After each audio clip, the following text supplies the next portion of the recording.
right. Strap yourselves in, folks.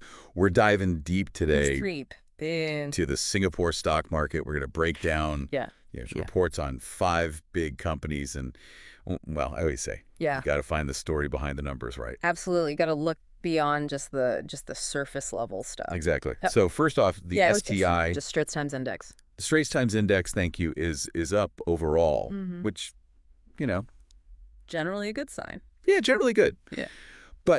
But here's where things get kind of interesting. Okay.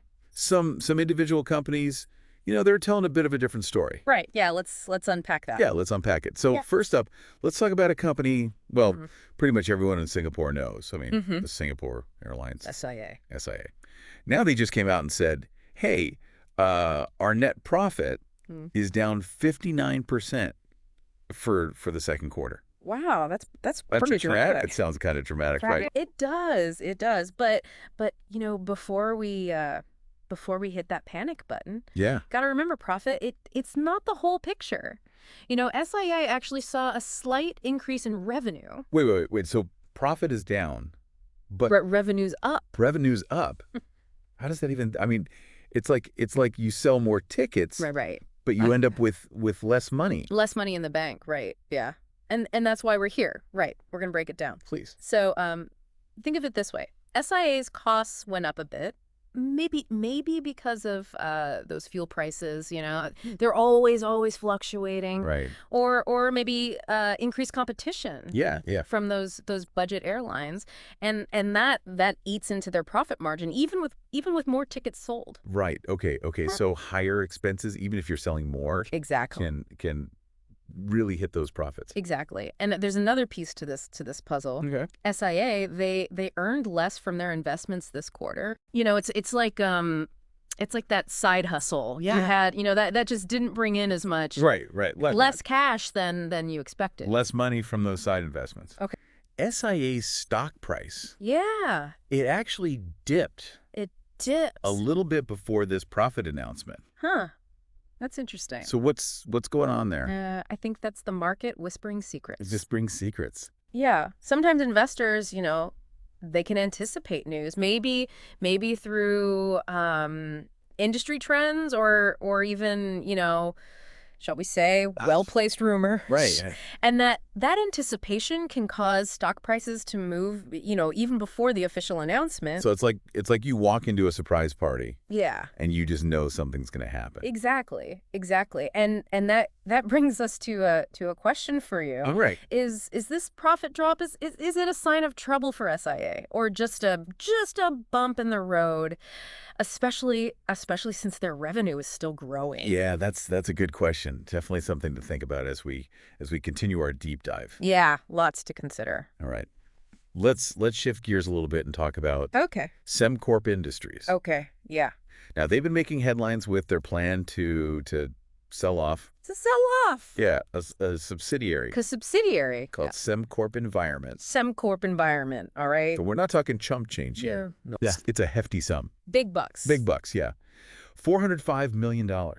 Wow, that is substantial. And what's really interesting is what this move tells us about Semcorp's strategy. Yeah. They're doubling down on their core energy business. So it's like you decide, you know what, I'm gonna sell that vintage comic book collection. Oh yeah. To invest more in my growing tech startup. Right. A calculated risk. Calculated risk. Yeah. But big potential rewards. Exactly. By divesting from certain areas, Semcorp is streamlining its operations and signaling to investors that their main focus is on energy. It's a bold move. Yeah. And it raises a pretty important question. What does this mean for their future? I mean, in this evolving energy landscape. Definitely something to keep an eye on. All right. Now let's dive into a completely different sector. Okay. With Seatrium. Seatrium. Which is an offshore and marine specialist. And let me tell you, they've been making some serious waves, folks. We're talking a massive order book. Massive. Projects lined up with deliveries scheduled all the way to 2031. Wow. So that's a pretty impressive order book. What does that tell us? I think it suggests strong demand and confidence Right. in Seatrium's expertise. They've even secured a new deal with a Japanese company for a heavy lift vessel project. Wow, 2031. That's almost a decade of work already secured. Yeah. Talk about long-term vision, right? Yeah. It seems like they're not just riding the wave, they're building the entire ship. That's a great way to put it. This isn't just, short-term success. It's a testament to their ability to secure major projects and deliver on their promises. It's a positive sign, not just for Seatrium, but potentially for the entire offshore and marine sector in Singapore. Okay, so Seatrium seems to be sailing smoothly for now. Yeah. But let's see what's happening with Venture This is our next company. All right. On the list. And unfortunately, this story takes a bit of a different turn. Oh. Yeah. They've reported a dip in both profit and revenue. Both, huh? So a bit of a bump in the road for them. Yeah. They cited weaker demand in some key areas like life sciences and consumer products. And this makes me wonder, is this a VentureCore specific issue, or are we seeing like the ripple effects of those global economic uncertainties? The slowdowns and anxieties that are making investors a bit jittery. It's a crucial question, and one that investors are grappling with, right? Yeah. Individual companies, they don't operate in a vacuum. They're influenced by global trends, Right? consumer behavior, Yeah. even geopolitical events. Right. Yeah. So VentureCore's performance might be a reflection of those larger It could be. forces at play. It's all connected, isn't it? Makes you think about how these global currents could impact other companies as well. Definitely. All right, let's wrap up this part of our deep dive with SBS Transit. SBS Transit. Okay. The public transport company that many of our listeners rely on Right, yeah. every day. And here's a bit of good news. They reported an increase in net profit. Oh, okay. That's got to be a positive sign, right? Well, it's certainly a headline grabber, but let's take a closer look. Right. While their net profit is up, their operating profit was actually lower. Oh. What boosted their overall profit was a smaller tax bill this quarter.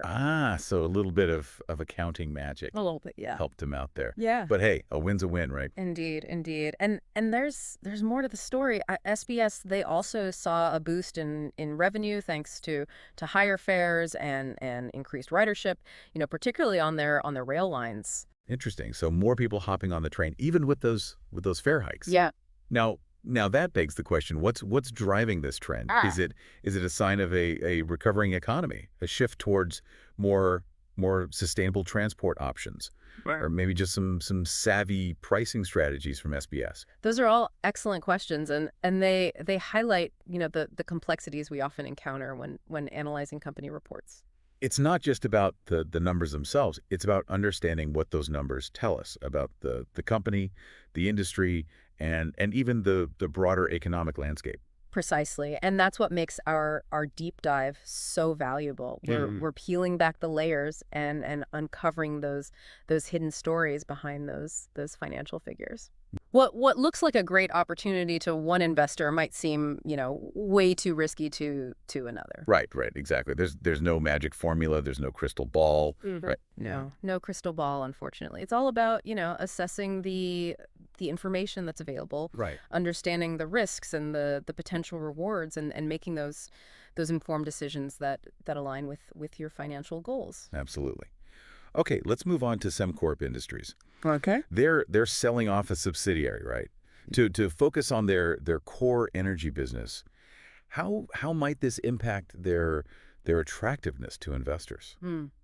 This strategic move, it could be seen as a positive signal by investors who believe in the long-term potential of the energy sector. Right.